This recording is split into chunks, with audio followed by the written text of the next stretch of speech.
ஒரு ஆண் மகனுக்கு லேட் மேரேஜ் ஒரு ஆண் மகனுக்கு லேட் மேரேஜ் ஆகுது. அவங்க பேரண்ட்ஸ் கேட்குறாங்க, எங்கள் பையனுக்கு பொண்ணுலாம் நிறைய வருதுங்க, எதை எடுத்தாலும் செட் ஆக மாட்டேதுங்க, திசா சந்திக்கிறாங்க, ராகுக்கேது இருக்கிறாங்க, ராகுக்கேது இல்லைங்கிறாங்க, ஒன்றுமே இப்போ இல்லை, எங்கள் பையனுக்கு குறைஞ்சபட்சம் ஒரு 1.5 வருஷம் வரன்னு பார்த்துட்டுருக்குறோம், ஒன்றுமே செட் ஆக மாட்டேது அப்படின்னு சொல்கிறாங்க. ஒரு ஆண் மகனுக்கு சுக்கிரன் களத்திரகாரகன். அப்போ அந்த சுக்கிரன் நல்லா இருக்கணும். எப்படிங்க? மேச லக்கணம் மேச ராசிக்கு காலபுருஷனுக்கு 2ஆம் இடம் வந்து ரிஷவமாக வரும்.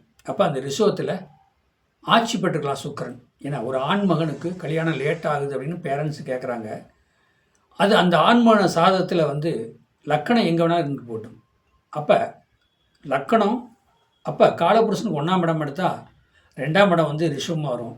ரிஷுவன் அதாவது சுக்கிர பகவான் ரிஷவத்தில் வந்து ரிஷுவ ராசியில் சுக்கிர பகவான் ஆட்சி பெற்றுக்கலாம்.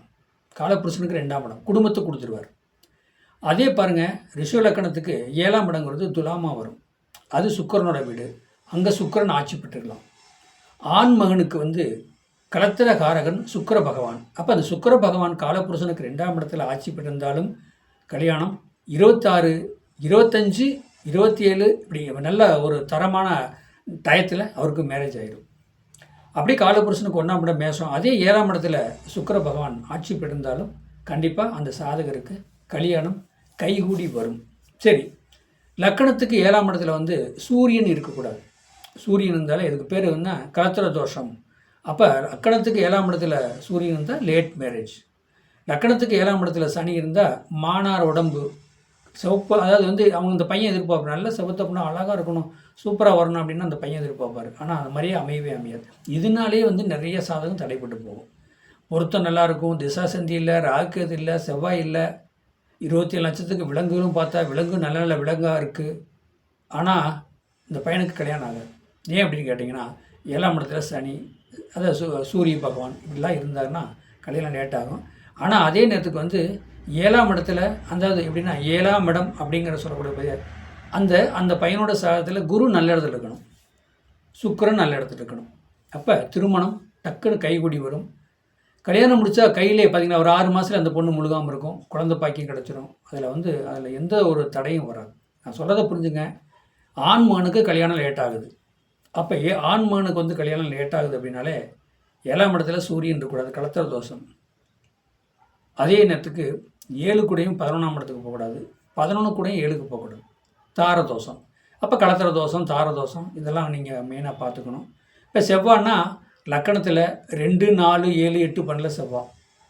ராகு கேது லக்கணத்தில் ராகு இருந்தால் 7ஆம் இடத்துல கேது இருக்கும். அப்போ லக்கணத்தில் ராகு 2ஆம் இடம். அப்போ 2 லக்கணத்தில் 2, 4, 7, 8, 12 ராகு கேது இருந்தால் ராகு கேது தோஷம்.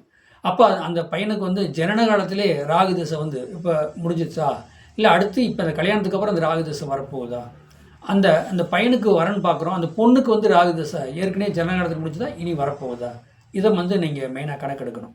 அப்படி கணக்கெடுத்து பொருத்தம் பார்த்து அப்போ அந்த ஆண்மகனுக்கு வந்து களத்திரகாரகன் சுக்கிர பகவான் நல்லா இருந்திருக்கணும். அப்போ காலபுருஷனுக்கு 2ஆம் இடத்துல ஆட்சி பெற்றுக்கணும், 7ஆம் இடத்துல ஆட்சி பெற்றுக்கணும். இப்படி இருந்தால் டக்குன்னு கல்யாணம் ஆகும். இல்லை அந்த ஆண்மகனுக்கு வந்து 7ஆம் இடத்துல சூரியன் இருக்கார், சனி இருக்கார், அப்போ அந்த ஆண்மகனோட சாதகத்தில் சுக்கிரன் சரியில்லாமல் இருக்கார் அப்படின்னா கல்யாணம் லேட் ஆகுங்க. இப்போ அந்த ஆண்மகனுக்கு வந்து லேட் மேரேஜ் அப்படின்னு பார்த்தீங்கன்னா அவரோட லக்கணத்தில் குரு எங்கே இருக்காருன்னு பாருங்கள். அந்த குரு இருக்கிற வீட்டுக்கு 5ஆம் இடத்தை பாருங்கள். 5ஆம் இடத்துல கேது இருக்கா, கல்யாணம் லேட்.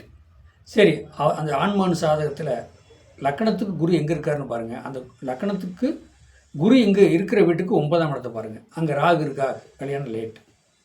சரி, அதே நேரத்துக்கு வந்து இப்போ லக்கணத்தை பாருங்கள். இதெல்லாம் வந்து குரு நின்ற வீட்டுக்கு 1, 5, 9 பார்க்கணும். நல்ல கிரகம் இருந்தாலே, சுத்தமாக இருந்தாலே அந்த பையனுக்கு கல்யாணம் தடைப்படாதுங்க. இதுதாங்க கல்யாணம் தடைங்கிறத அதை மெயினாக நம்ம பார்த்துக்கணும். என்னுடைய சேனலை சப்ஸ்கிரைப் பண்ணுங்கள், பெல் பட்டன் ஆன் பண்ணுங்கள், மற்றவங்களுக்கு ஷேர் பண்ணுங்கள். என்னுடைய ஃபோன் நம்பர் 95 14 77 10 74 நம்பருக்கு வாட்ஸ்அப்பில் சாதகம் அனுப்புங்க. தெளிவாக பேசப்படும். வாழ்க வளமுடன்.